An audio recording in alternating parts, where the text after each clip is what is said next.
Hello, this is Blair Stanislao with the Happy Lion Center. Welcome to our podcast, Mystical and Infamous, where we have playful and easy conversations about anything mystical, getting to the heart of all things strange and weird. Join us in a bit of magical tomfoolery, spreading the alchemy of love and light. And now, we invite you to enjoy the show. I know that in your books, you give very real concrete examples. And I think that's the first step, is to really understand, what does it mean? Totally. Well, like, for example, you were mentioning that, it'd be really great to, study how to be more in your feminine.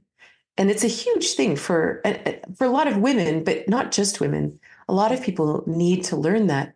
But for example, in relationships, if we really want to be in our feminine, then we have to stop trying to fix our partners. This is masculine, right? And it's a funny thing. And I don't know whether it comes out of years of not being allowed to divorce. And so you're kind of stuck with this person. So you may as well give her, right? You may as well try. You may as well see what you can do. But that isn't where it is now. We all have choice. Everyone has choice, whether we're in a relationship or not. And if you want to be in the feminine, then we actually have to have faith in our partners that they'll do some heavy lifting. That they're actually going to step into the masculine. But so for example, just in general, the masculine and feminine, these are two universal energies that come together to create oneness. If we imagine on a high level here, that God, bliss, divinity is the oneness of all. And then this splits into duality. And how do two things interact? Any two things, dog and a ball, me and a piece of chocolate, you and I, two lovers, whatever. One gives, the other receives. One protects, one is vulnerable. One creates structure, the other one is chaos. These are the sort of, one pursues, one is pursued. But these two things actually create a magnetic connection together. And this is regardless of gender. It's just two aspects of duality.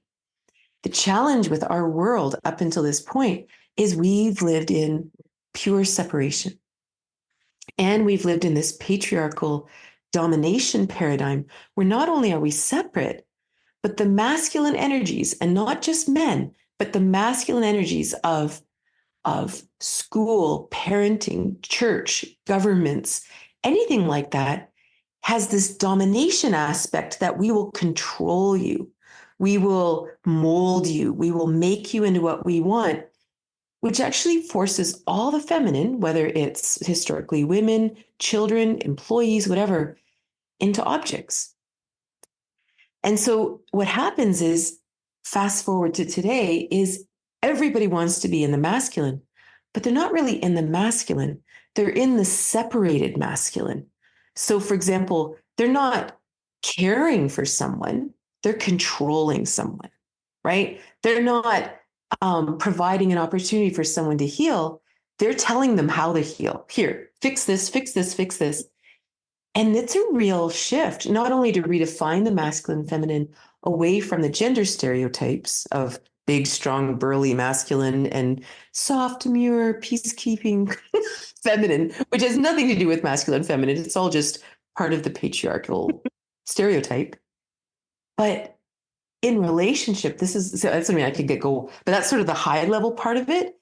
And that's where in relationship, if you want to have a really dynamic, romantic relationship, not everybody wants that. Some people, they just want to chillax. They really just want a friend with benefits to watch Netflix with and go to Cuba. They really don't want a romantic thing.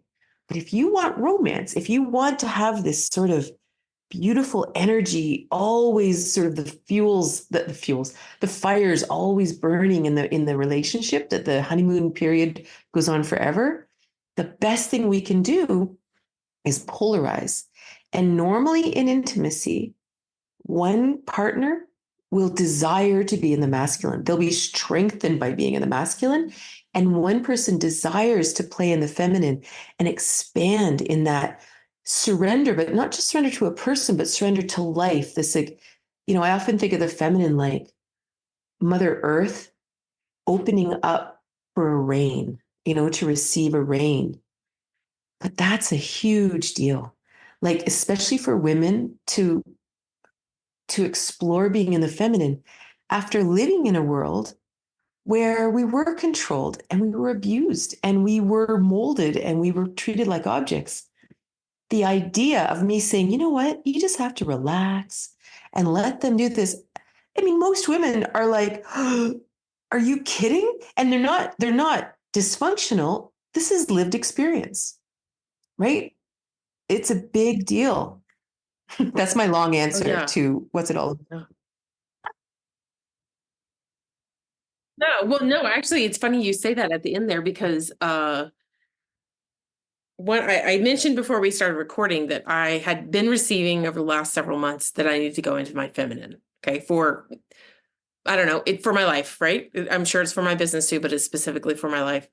And I was getting this in every way, shape, or form. So I was getting it in meditation. I was getting it in energy healing sessions that I was getting. And then most recently, I've started doing dream analysis. And I'm going through this school where I'm learning to do dream analysis. So, of course, you analyze your own dreams and they also help you. And it was coming through in my dreams too. Like it was like on every level.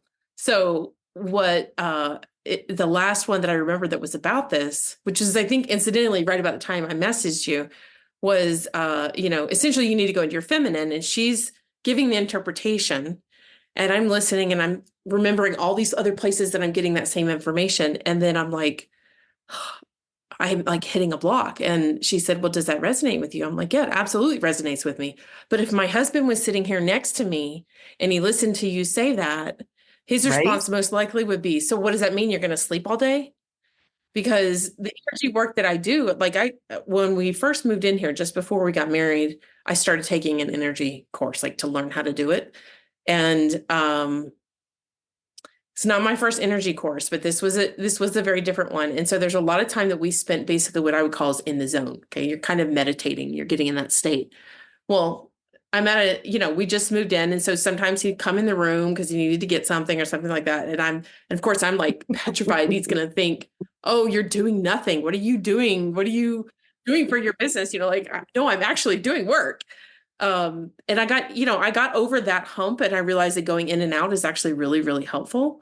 But I still haven't gotten to that point where I feel like I don't feel like he understands, and it could be all in my head. I don't feel like he understands what that means to go into the feminine and actually do what does it mean to do in the feminine? So doing is the masculine. So how would you describe that? What is it to actually go into the feminine for Right. So somebody like who's so in used to energy being work, in the for masculine? example, now the question is always in terms of masculine, feminine, who is the other pole? Because there's no such thing as being in the feminine in isolation. By ourselves, we always have to be both. We always have to be fully masculine, feminine, our own balanced yin yang symbol, right? So the only reason we polarize is because we're in relation to something else. So if you're doing energy work, maybe you're receiving guidance. And that's a huge deal to release the thoughts, release the mental mind, release the masculine intellect, and actually open yourself, open the intuition to receive guidance. That's a big deal. I mean, for a lot of people who have a super strong intellect, I mean, that was a huge part of my journey because, I write about this in my book, What If You Could Skip the Cancer? Because when I was sick in 1999, I had breast lumps. My mom had just died of breast cancer. And the teacher who appeared in my life, he says, you have got to learn to shut your brain off, or else you're never going to be able to hear the guidance to heal. Well, my brain, I thought, was my only ace in the hole. I have a math degree. I was a computer programmer. I was sure that being intelligent was the best thing in the world. Intuitive, blah, blah, blah, hippie stuff, right? That's not important, right? But to actually shut my brain off and listen and realize, it's a huge world out there. Like you suddenly open a satellite dish to the cosmos and you're like, there is so much more out there. Mm-hmm. And this is a really big deal that you say, that, well, he's going to think I'm doing nothing. And this is a huge part of the training we've gotten about the masculine feminine, that not only is the masculine the only thing that's important, right? The intellect is important. Intuition is secondary. Being in charge is important. Working for someone is secondary. The one that's the giver is important. The one receiving is a loser. The one who, you know what I mean? The one who is stoic, that's important. The one that's chaotic and full of ideas, they're not important. And so this idea of even resting, of receiving, everything about the feminine is considered weak, distracting, unimportant, something to be fixed. Imagine emotions, the difference, like the wisdom that lives within people's emotions. I mean, you do energy work. This is where all the juice is. Until someone starts crying, they haven't even touched the truth yet, right? To actually say, no, this is the feminine is important. But that's in all of our training to say, actually, the quieter I can be, the better information I'm going to get here. And to deeply know that changes everything.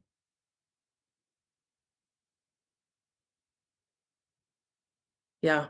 And I think it requires a certain amount of strength to be able to say exactly what you just said. Like I know I need to go into the feminine and get my guidance. And I think that they do. I've seen all throughout places, if I find really good quality content, even in business, so even in the regular, normal thinking Western society, they acknowledge that they call it like, the sixth sense, or they call it this intuition, right?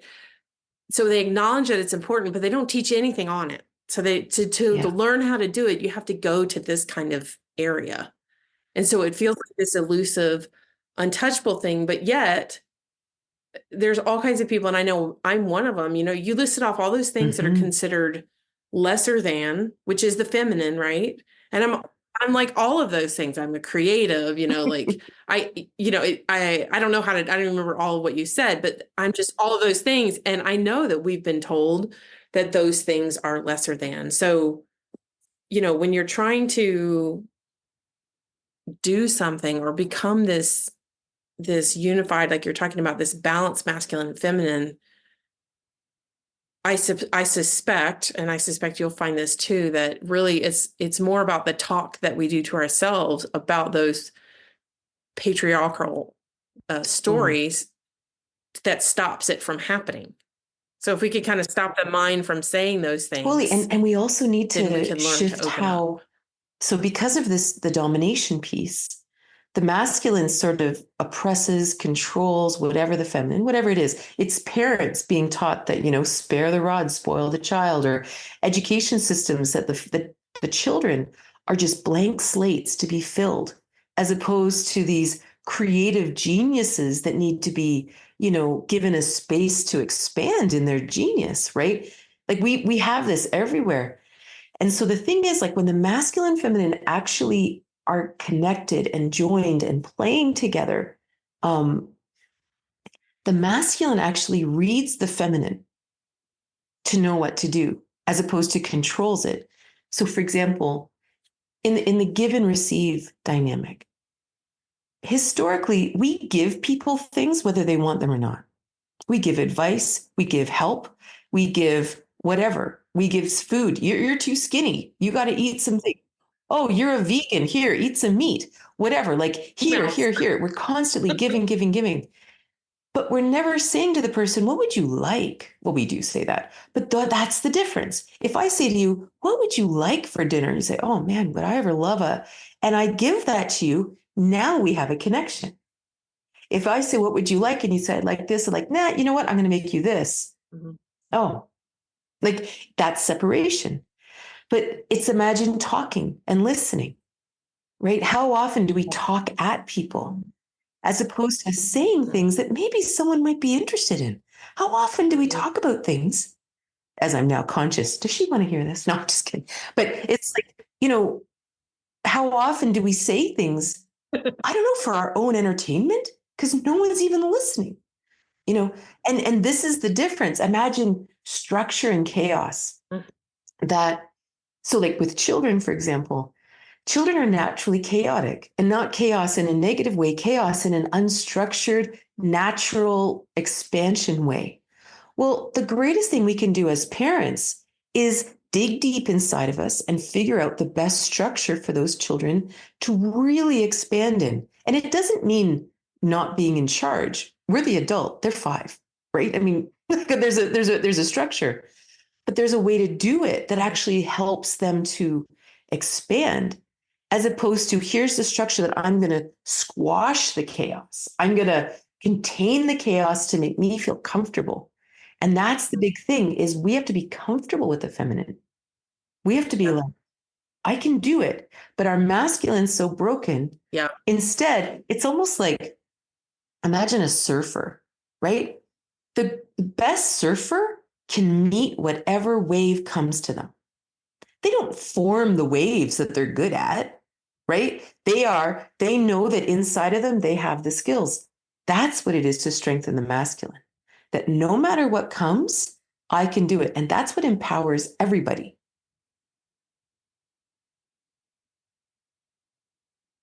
So would you say that actually to They develop happen the at the same feminine time. better, we have to Like fix they're the always masculine? together. So for example, let's say the structure, protector, vulnerable dynamic. Well, like, let's say I really struggle to be vulnerable. Maybe I've lived in a family where that wasn't safe and it was poo-pooed, and, so I was taught. So now I have to learn. I mean, people go through this all the time when they go on a healing journey, because the healing happens in their vulnerability, right? And so they have to be vulnerable. Well, it's not just about losing your mind, right? You become a little bit more vulnerable, but at the same time, you now actually have to strengthen your masculine, because we have to create a safe space. It's like we have to be able to hold space for ourselves to become vulnerable. And sometimes it happens that the feminine rises first and the masculine rises to meet it. But sometimes, for example, why do we do so much yoga and meditation now? Because we meditate because we created clear space inside of us, and that's a masculine space where we can hold space for ourselves. And then maybe tears rise, because now we have this safe space and the tears can rise. So they kind of grew together. And then maybe we meditate or we do some yoga some more, we release some more things. But we have this maybe safe space of a class. But they have to grow together. I have a real bone to pick with a lot of retreats and stuff that people do, where their goal is to blow you apart. They want you to have this, like they just want everybody to just emotionally release everything and blah, blah, blah. But what I witness is they go to this retreat, the facilitators create this really strong container, and then the people lose their mind. They hate everybody. They scream, they yell, they do primal, like all this. I've done it, like all this stuff. But then they go home and they've now unleashed this feminine fury, but they were never taught they didn't have the time to strengthen their masculine ability to handle it. And they go home and their family doesn't understand them and no one understands them, and they quit their job and they, all this stuff. And it's like, it's not responsible. Like, we have to heal in tandem. Okay. Yeah, so that actually brings up, this is probably why I've had this experience as usual. I have a new client who he has actually had this spiritual awakening. Now, to listen to him describe this, I have interacted with him, but I mean, I haven't had hours upon hours with him, so it's all kind of new. But he described his spirit, it sounded like it was a Kundalini awakening. What I have seen in other places where people describe it, where, for lack of a better way of describing it, they go into convulsions and they talk about what the energy feels like, and then what kind of awareness they have, that kind of stuff.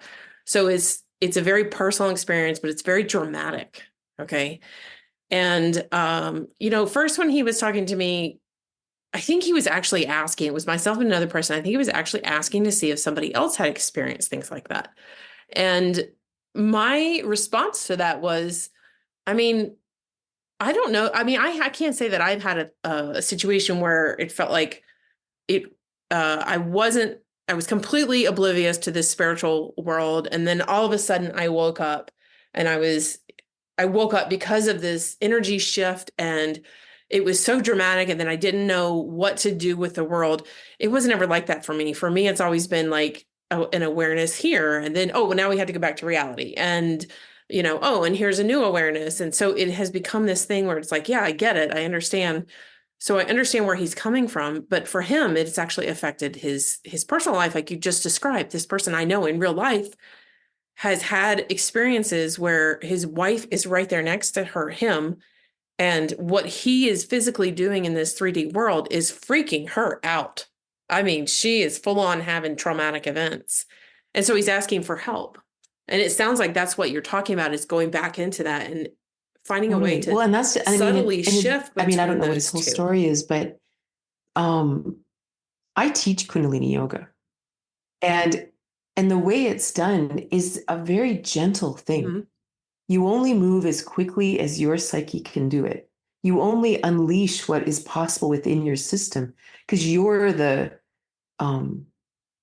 moderator, right? It's very gentle all the time. Everything's shifting.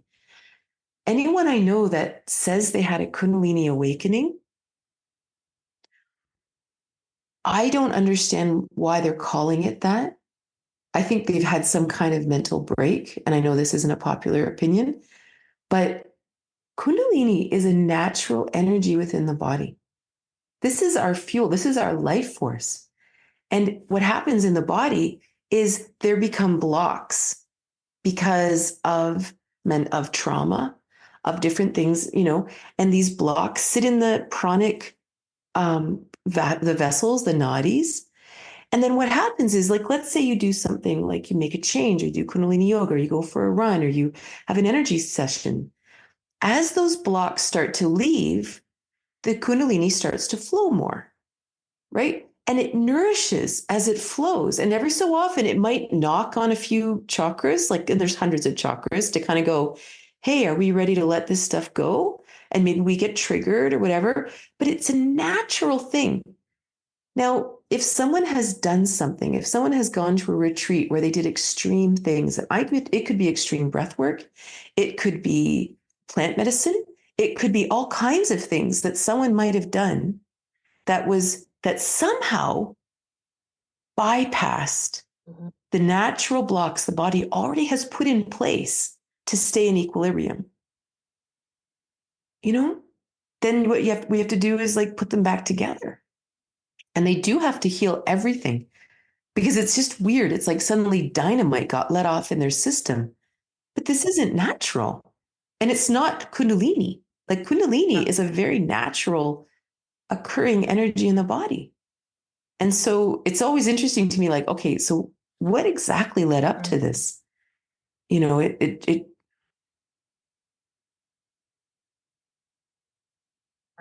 I don't know this guy well enough to know that. It kind of reminds me. So I'm originally from the Southeast. And so down there's a lot of what they call Southern Baptist. And it reminded me sort of, it was like vague in the past. And I haven't been to one of those churches in a long time, but I do remember this whole idea of being, quote, saved. Okay, this is where you commit yourself to God. And I don't know what happens, but these people get really emotional. They usually sob. So I'm looking at this from the outside. Okay. They're usually in tears. They go up to the front of the church, and I know the stories that all go with it. And like, for me, it just never really aligned, because there's a lot of reasons, but the whole experience itself was just super dramatic, which is not my cup of tea. Like, that's just not my favorite way of being anyways. But that's what it kind of reminded me of. And like, I wonder if that's part of that masculine that seems to be broken. Like, do we have to go into this dramatic experience because something is so off with the, like you're calling it, the broken masculine? And it's an interesting thing. It's really not connected to the feminine. Like, I teach at the Toronto Tantra Festival each year. And my partner, I remember the first year we went, he was raised in that kind of revivalist Christian, the tongues and the crying and the falling down and the whole thing, right? He was raised in that, went to all the camps, like that was his bag. And as we walked around the festival after a few days, and I love this festival, this isn't against the festival, but he said, wow, this feels just like a revivalist camp. It's like to get everybody kind of up. In many ways, it's Tony Robbins using NLP and these huge auditoriums, and I love Tony Robbins. This isn't against him or the Tantra people or anything, but there is often, and as a facilitator, I understand the desire to create a powerful experience. And so you use NLP, you use all these things to like heighten everyone's experience, and they get so high and they get to have an experience that they don't get to have in their normal 9 to 5. But the question is, did they get sewn back together? Yeah. It's the same with people using various plant medicines. Historically, there was a community that created a masculine structure. The medicine was prescribed to someone because this is the medicine they specifically needed for what was going on in their psyche. They took the medicine, but then they remained in the village for the healing, like for that time. It's just kind of like going to the hospital. The hospital says, all right, we are the system and we will keep you here for as long as you need before we'll let you go, right? This is what's missing, is this strong, like I've had people say to me, I remember one time when I was traveling and I was staying with someone and they said, can you please help us with our marriage? And because I'd been living with them for a couple of days, this is when I was traveling a few years ago. And they said, can you tell us what you see in our marriage? And I said, absolutely not. And they said, well, why? I said, because I'm not going to be here long enough to help clean it up. Like, I'm not going to come in here and drop a bomb in your marriage and then leave. No. Like, if you have a question, like an actual question that I can answer in half an hour, but that's not responsible. If I lived here and you were coming to me once a week for counseling, that each week we could keep working together, that'd be one thing. I'm leaving to go overseas for a few days. It's irresponsible of me to do that. Yep. So this brings up another question that I was just having. So I have a group that we meet and we meditate. So we do some Qigong, some chakra balancing, protection, that kind of stuff. And then we meditate. We actually meditate as a group. The intention is for each individual person to raise their vibration. There's somebody in our group who does some light language. So we get messages, and everybody kind of individually sometimes gets messages, and then we come out of it and we share it. So we kind of like assimilate back into reality, right? And in this discussion, something was coming up. There's been a lot of comments through time about protection, okay? And then, okay, if we need protection, then what's out there that we need protection from? And then again, it's a duality, right? So the way that we have kind of articulated it is we say protection, but really that's like a language. It's a restricted language presentation of what the energy really is, in the sense that it's not really what we would call protection. It's more like you get more aligned with who you are and your higher self. And as you do that, your vibration raises. So when your vibration raises, it then does not become in resonance with these other things that are not aligned with you. And so they just naturally fall away. So your protection is not like this separate thing that's keeping something out. It's just that you radiate with yourself so well that becomes not a problem. I can't personally speak to it because I don't see energy and spirits and stuff like that. But I know people who do. And I have some friends that are like, like you said, you just have to be strong and clear in yourself. And then you actually should be like a flow through tea bag, because nothing's going to touch you anyway. But a lot of times we go into the healing world because we actually personally need to heal ourselves. We're actually really hurting. And so this is where we want to go. So we want to go deeper. Mm-hmm. And perhaps that's a good time. Even if in our mind, we have a bubble around us, it's almost like giving us permission. It's like going into a family dynamic, right? Because, it's the whole Ram Dass thing, you may think you're enlightened, then go spend a week with your family, right? Sometimes the hardest part of that is that we think we have to engage with every single bomb that got dropped. But for us to be able to actually create a bubble around us and say, I don't have to.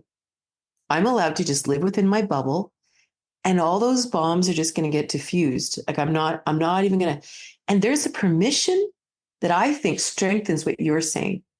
There's a permission that strengthens my core that says, they aren't me. I don't resonate with them. I don't identify with them. And I think it is what you're saying. It's just sometimes the visual, I think, is helpful for people because. Oh yeah, I definitely think the visual is helpful. I'm also going through learning how to channel, taking an actual course to learn how to channel. I think I channel anyways, but this is a lot more structured. So we're doing something where they're having us go, I think it's like 5 or 6 weeks, and there's this person who leads it, and she essentially is trying to, the only thing she's doing is what she's calling clear the channel. Okay. And it is such an interesting experience that, like, the first time we did this, I got into the zone. That's what you're supposed to do. Okay. So I got into the zone, and she'll talk, and she's translating energy. So sometimes she says things, but it was really interesting. So it's a room of like 50 people on Zoom. So it's a lot of people.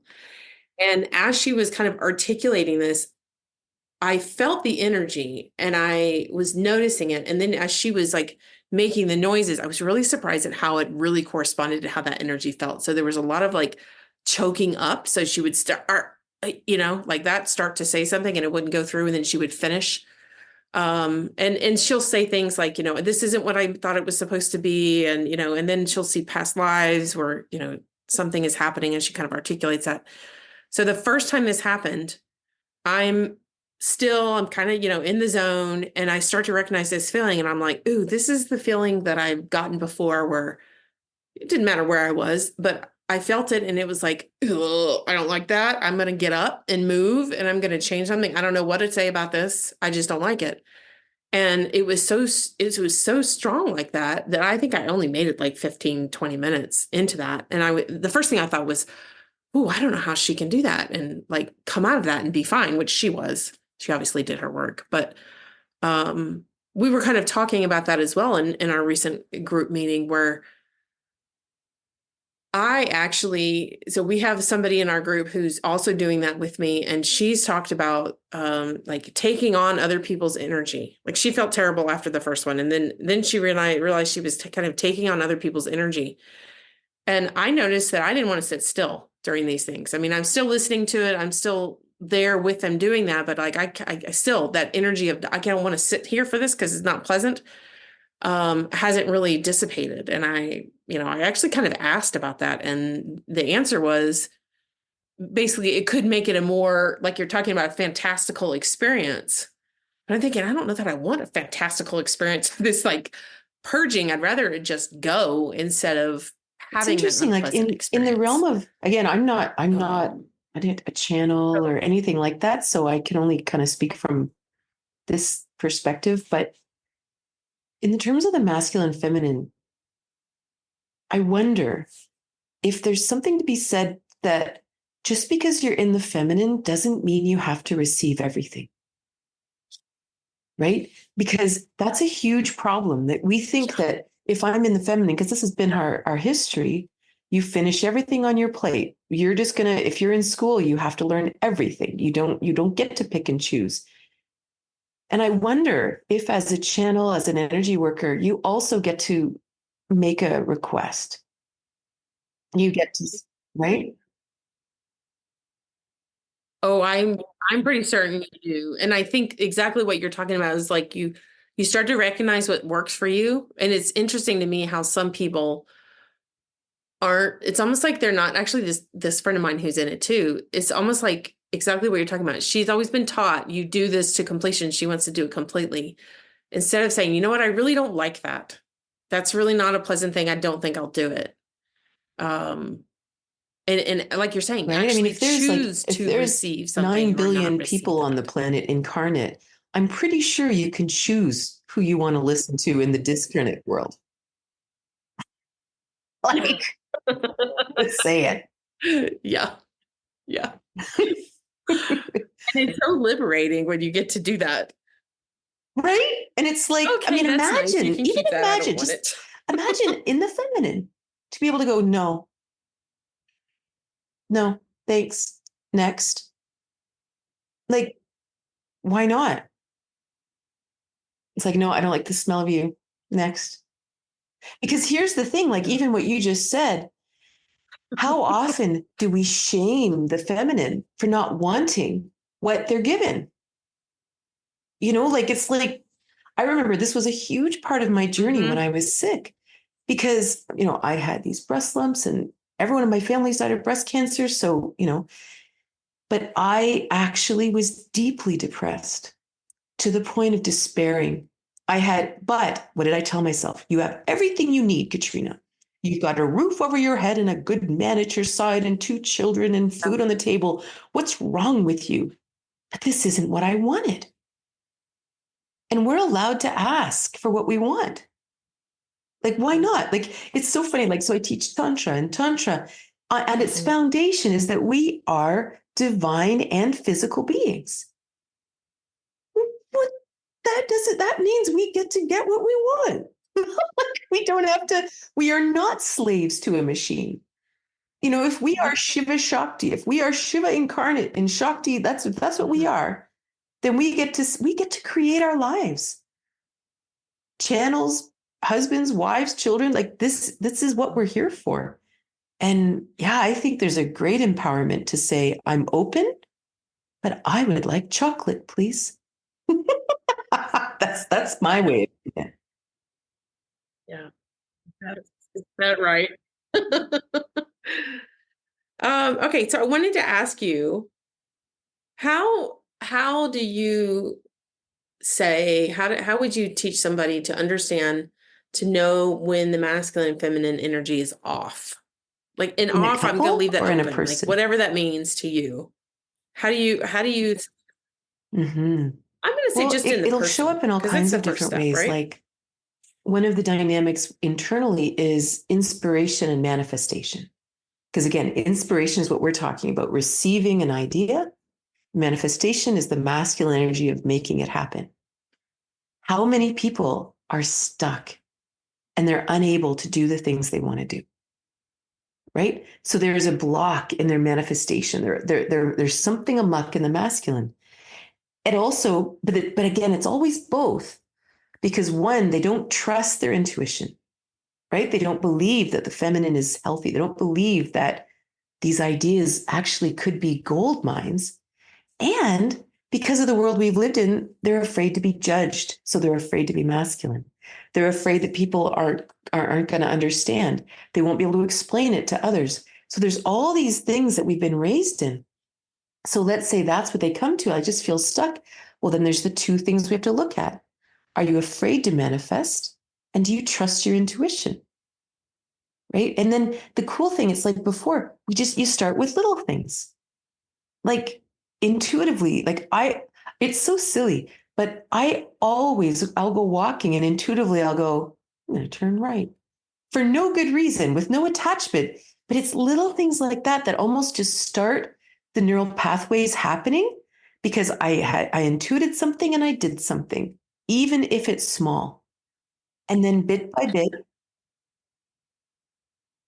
Yeah. So just kind of get into that feeling where you get the information and then you respond to it like Totally. immediately. And And that's then it it. becomes I just more want to jump natural for back the to the bigger channeling things. and because especially when you're doing it in the world of helping someone, there's something very different sitting as an open vessel when someone has asked you a question and you receive an answer for them, right? A lot of people will go to an intuitive for an answer and you repeat what you hear. And that's a very, it's easier. It's easier than just trying to listen for yourself, right? That's, but so in some ways, people Yeah. might feel like they have no power in their life, right? And so in that way, they actually often will have people around them that are extremely controlling, right? So they have this disconnect between instead of having a protector and vulnerable, which is supposed to be balanced in all of us all the time, they have a controller and they have no power.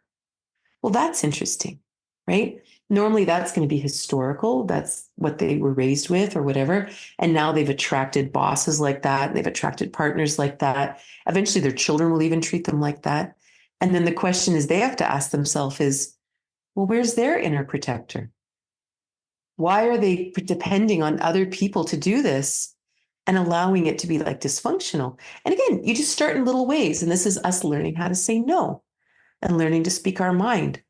But each dynamic kind of has okay, so what's a muck here? And sometimes maybe their vulnerable self is filled with fears that they don't even believe they can protect themselves from. So they actually unconsciously are choosing these people who are actually mega control freaks, but deep down they like it.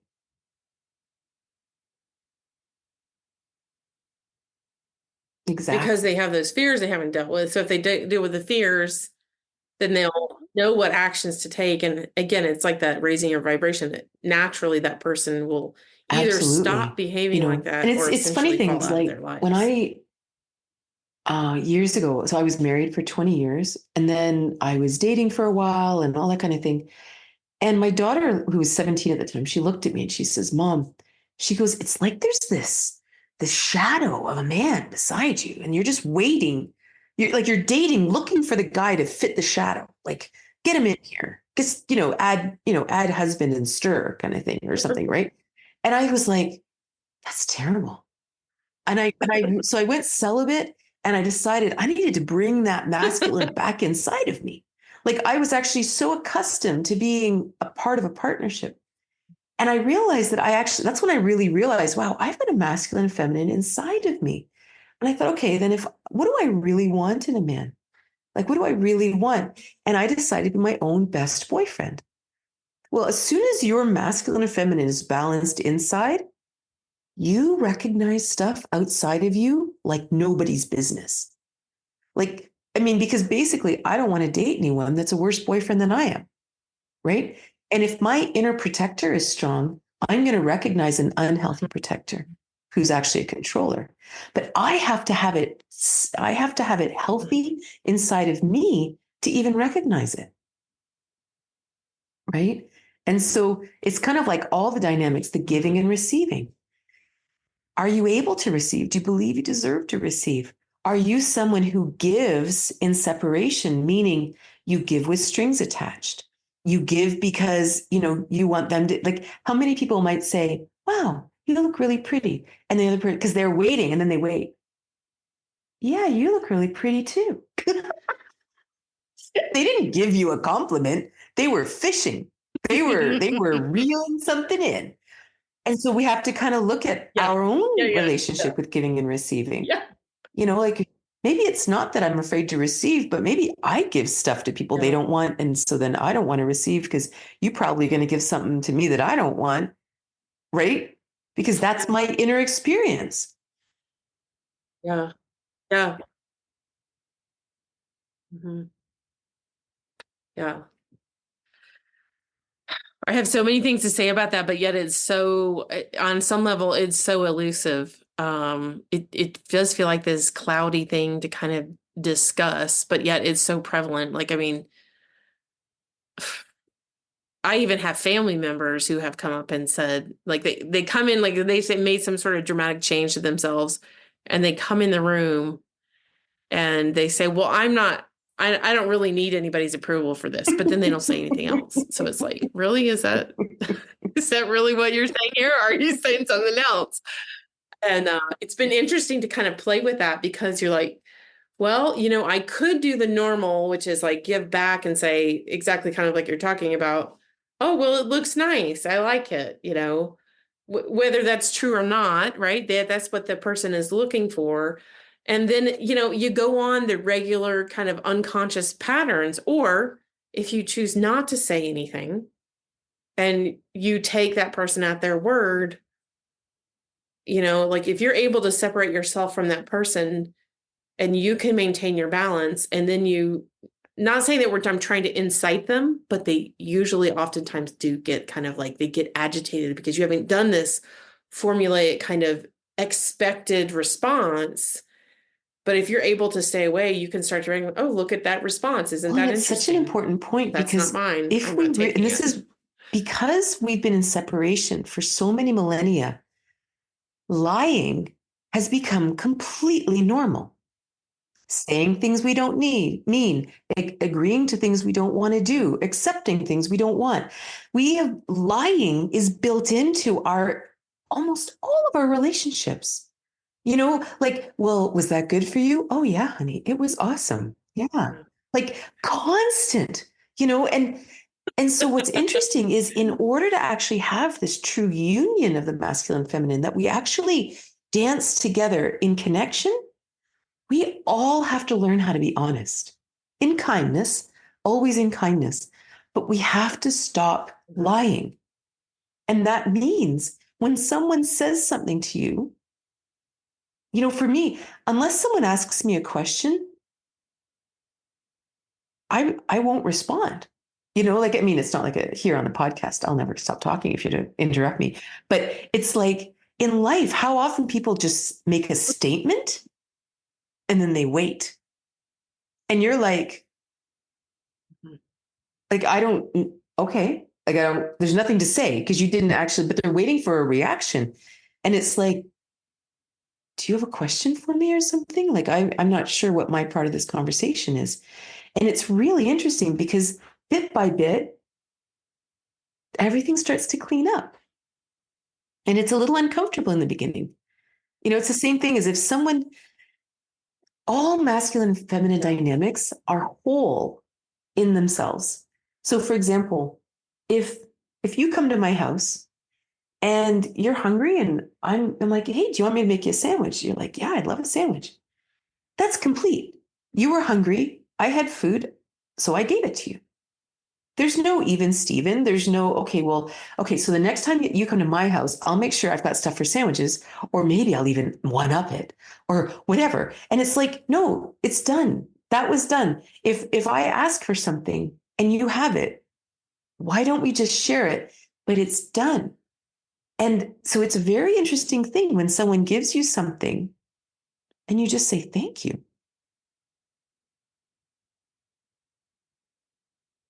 Yeah. Yeah, I think that's definitely missing. I noticed that actually. So my first husband died in 2013.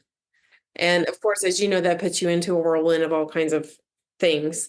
But for me, there was a lot of quiet time and there was a lot of noticing these things. And what I actually noticed, honestly, about my in-law family that I absolutely had not really genuinely consciously noticed this. But as I recognized it with them after my husband died, then I started to recognize, oh, my husband did that a little bit, but he didn't do it to that degree.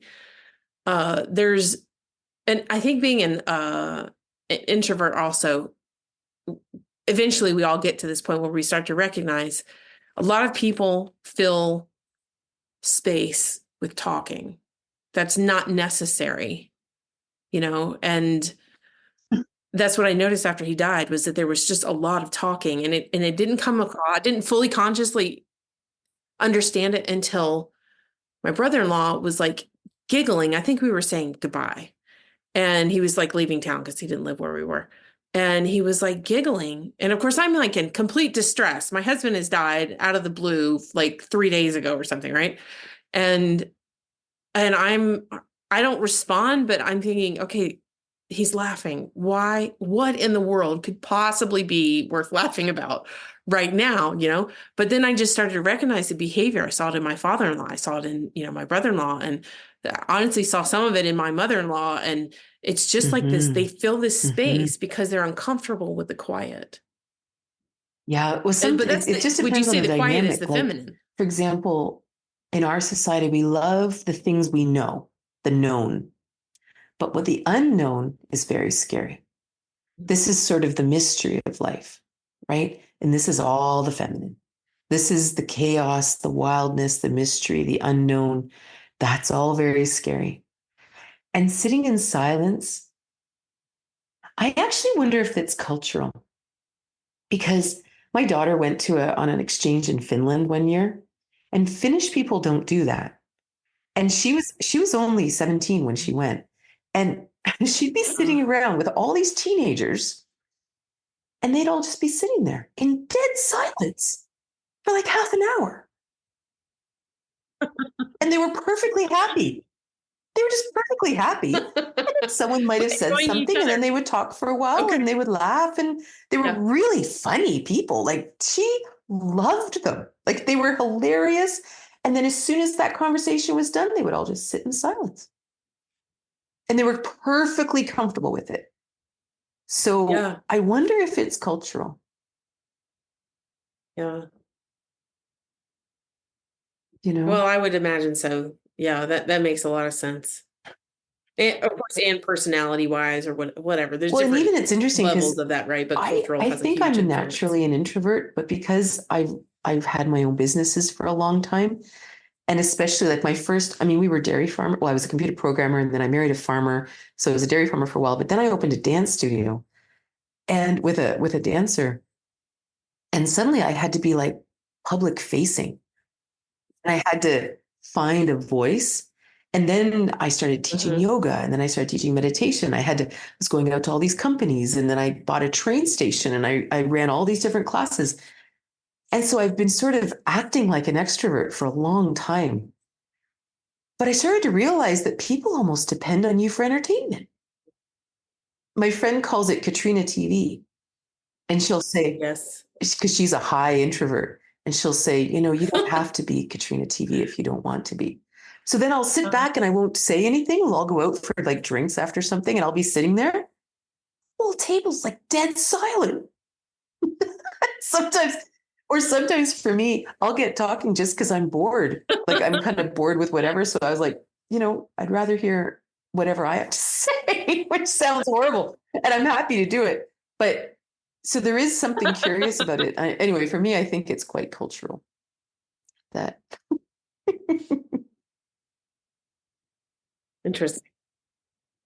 Okay, let's see. I was gonna ask you.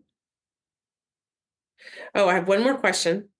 I wanted to know, what is your advice about um when someone gets in tune with this masculine and feminine energy? Like, I think most adults, by the time you're 25 or so, at least you've had some experience where you've had to kind of go within yourself and seclude yourself and actually Mhm. find that balance again. And once you find the balance, you know what it means.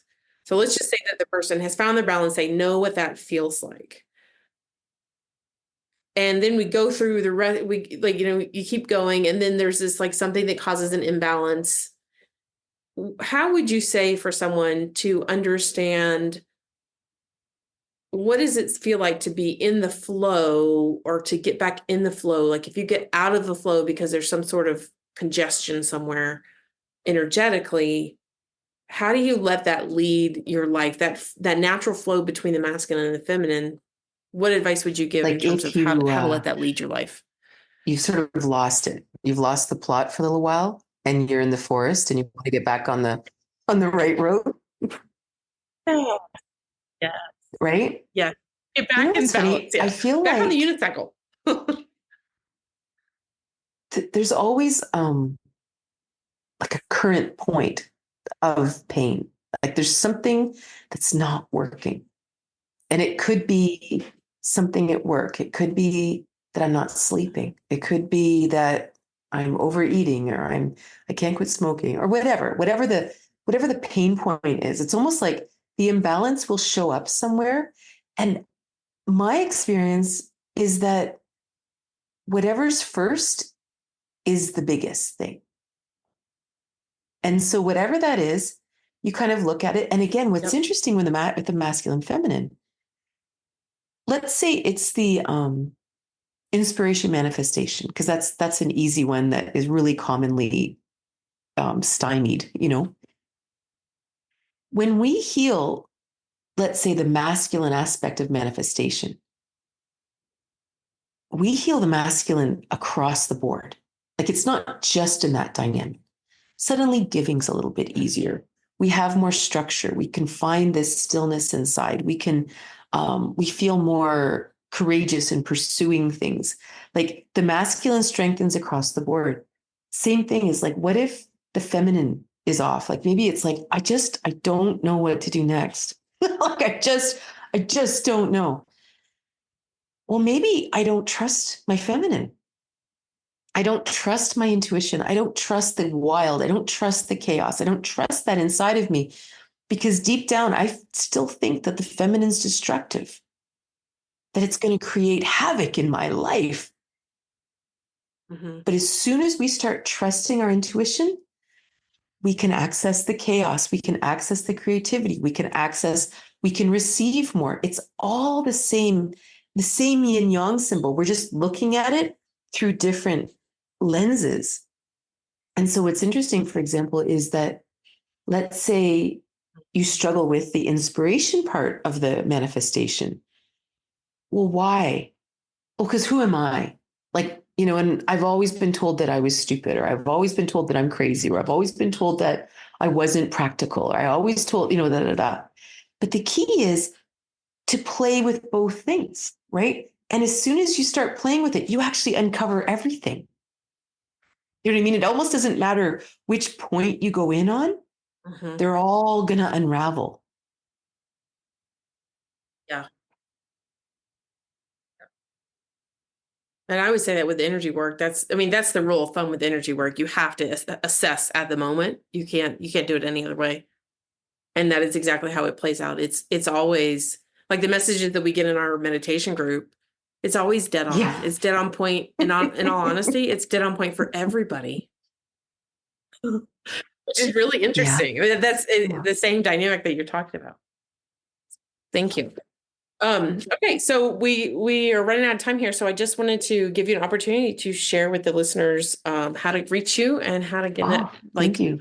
Well, the easiest thing is to go to my website, katrinaboss.ca.